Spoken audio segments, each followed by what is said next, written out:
Jehovah's Witnesses preach that the governments are under the control of Satan and that true believers should remain neutral.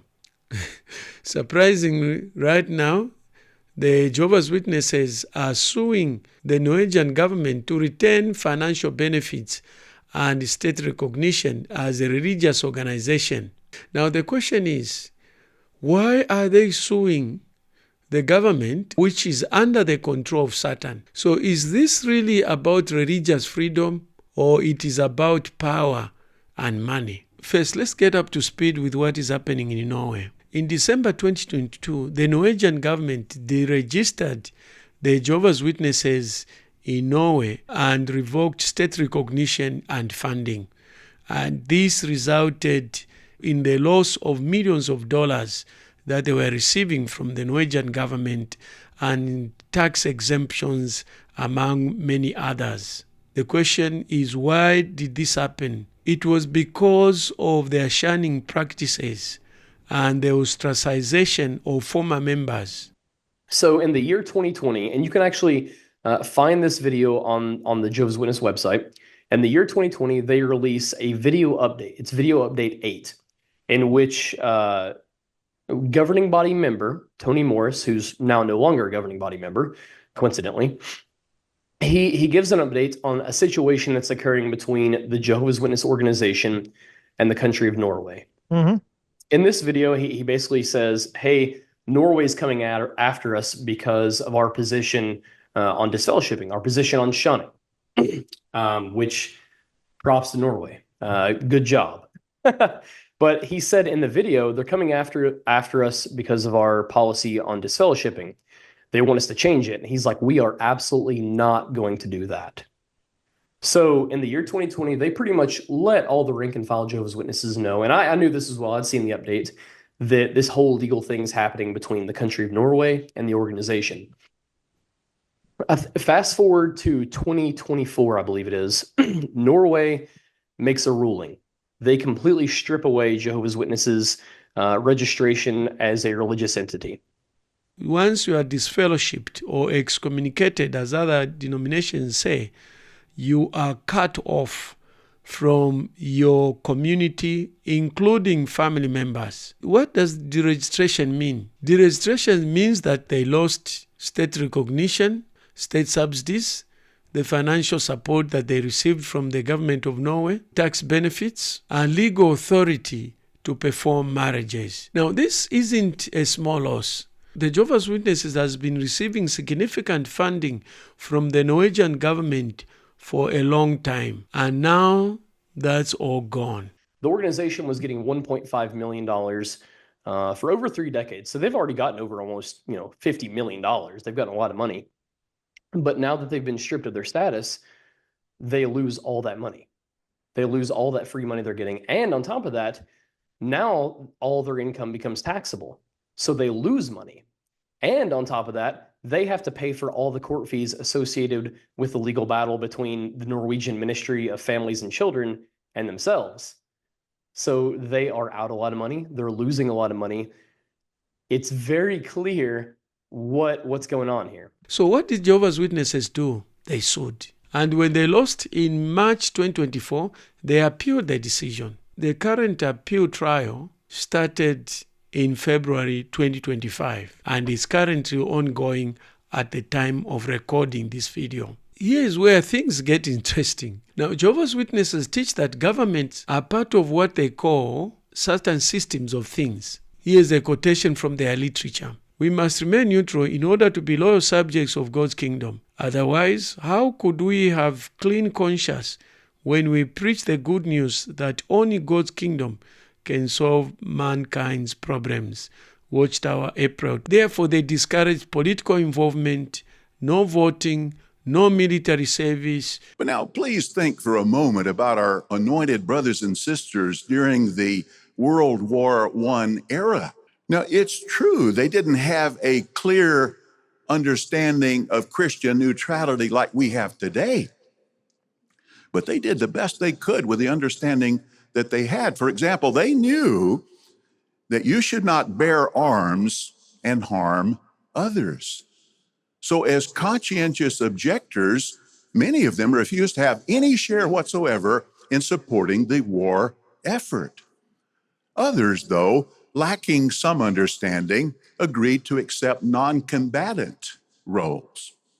A few were conscripted into the military and agreed to wear a uniform and carry a gun, but they would not use that gun to harm anyone. In an extreme situation where they had to shoot, they would simply aim into the air.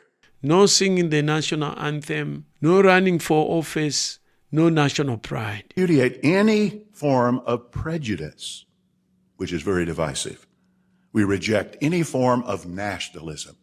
Well, those are just a few examples of how we can promote this oneness that Jehovah and Jesus love. If you have derived benefit from this video so far, kindly consider like, subscribe, and smash the notice bell so that every time I upload a new video, you receive a notification. So they believe that human governments are under the control of Satan, citing scriptures like 1 John chapter 5, verse 19, which says, the whole world is lying in the power of the wicked one. So that's 1 John chapter 5, verse 19. They even teach that the legal systems are part of the worldly system. Or suppose that someone is convicted and put in jail, or someone is found guilty by men, as Jesus was. It doesn't mean that he's guilty in the sight of God. So, brothers, we really have to think about these things. We may read that a person or an organization was sued and then settled out of court. Does settling out of court mean that they were guilty? Not necessarily. Now, in this country and others, court cases are often handled by a jury. Now, who are on the jury? Ordinary citizens with no legal training. But not only that, these ordinary citizens don't always have access to all the facts because the judge and lawyers decide which facts will be shared with the jury. So it's unlikely that the whole truth will ever come out in court. Actually, neither side probably wants the whole truth to come out in court. Now, sometimes attorneys deliberately withhold information that would be prejudicial to their clients.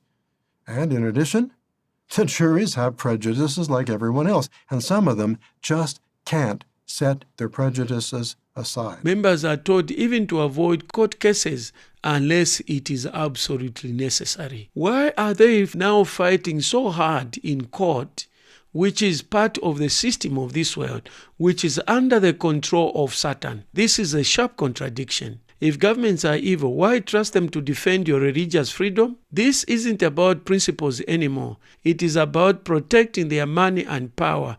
That's all. Nothing more, nothing less. Let's talk numbers. In Norway, religious organizations receive state subsidies based on their number of members. Before being deregistered, Jehovah's Witnesses were receiving thousands of dollars annually. Losing tax benefits also hits hard, and the loss of marriage authority isn't just about religion, it's about control and status. Without the legal power, their influence weakens. So ask yourself, is this really about religious freedom, or it's about protecting a financial stream? So when they make this ruling, I just so happened to see a news article that this has happened. I'm like, oh, interesting. Norway had a ruling on Jehovah's Witnesses. What's going on here? I was already kind of primed that this was happening because the organization said it was happening. I saw that had occurred, and I'm like, okay, well, whatever, that sucks. The organization's lost some money.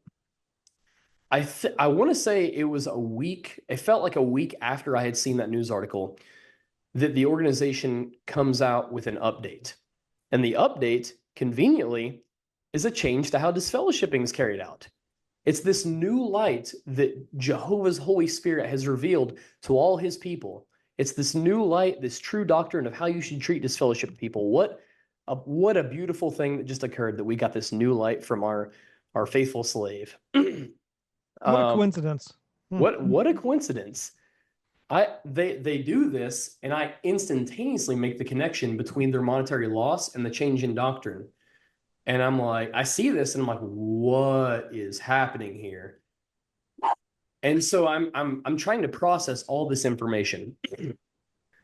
The motivations here are so clear. They literally change doctrine to get money. And so I was thinking to myself, I'm like, If I believe everything they're telling me to believe, that means my beliefs are for sale. My beliefs are for sale if I believe what they're telling me to believe. And I'm like, now, like if I go along with this, now I know my price tag for my belief in disfellowshipping is $1.5 million. I have a price tag for my belief.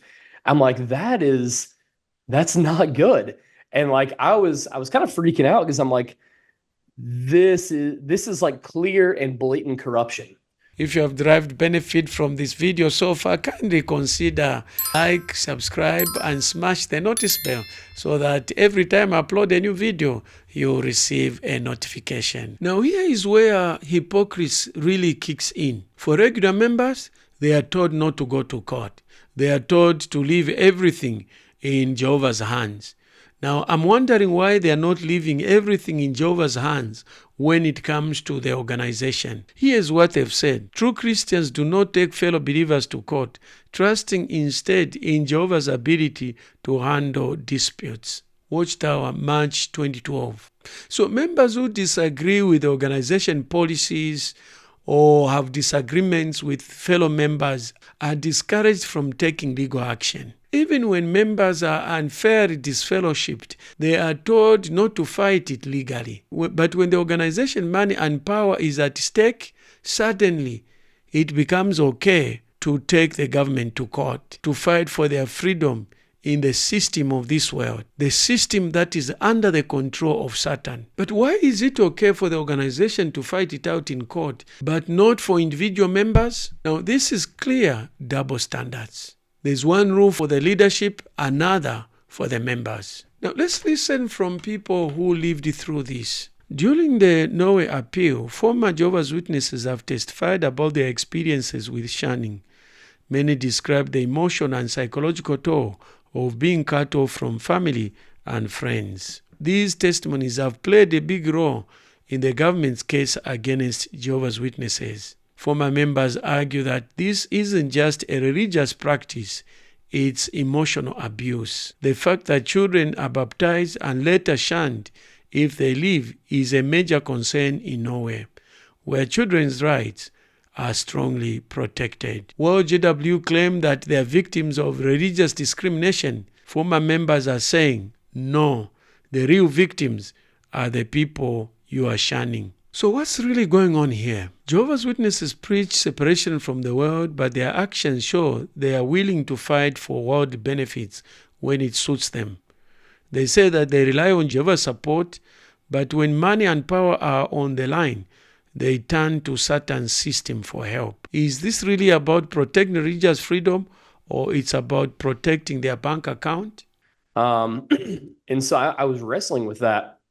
And then come to find out later, and by the way, I can send you what I'm about to tell you. After they file their appeal, the organization sends a letter to the Norwegian Ministry of Families and Children. And they state in the letter, it's in Norwegian, and because of the privacy laws in Norway, you can actually get a copy of this letter, all the correspondences, and I have it. I can send it to you if you want it. They state in the letter, hey, ministry, we've changed our beliefs on disfellowshipping. We're complying with what you want from us. Give us our money back. They said the quiet part out loud in the letter. Like they pretty much showed their hand and admitted what their motivations were. And they requested that the ministry write them back and please reinstate their money. The ministry writes back, and they wrote back on the 11th of November. So this is still recent. They wrote back to the witnesses, and I have this letter as well. No, they're like, you guys are still disfellowshipping, shunning.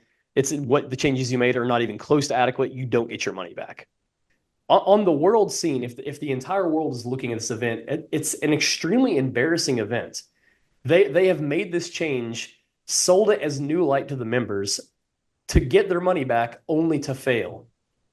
And it's crazy. But I think that was seeing clear accounts of corruption happening in real time was a huge eye-opener to me. So what do you think? Are they fighting for their rights, or they are standing up for money and control? Drop your comments below, and I would like to hear your experiences and opinions. If you're a former member of Jehovah's Witnesses and you'd like to share your testimony on Tell Me Dr. K, please contact me using the email in about the channel so that I can have an interview with you. And if you found this video eye-opening, Don't forget to like, subscribe, and smash the notice bell so that every time I upload a new video, you will be notified. Let's get this conversation going. To watch part 2 of this video to show that Jehovah's Witnesses are not about serving Jehovah but money, click on this link. This link may not be available for those who watch this video immediately it's uploaded, but it will be available later.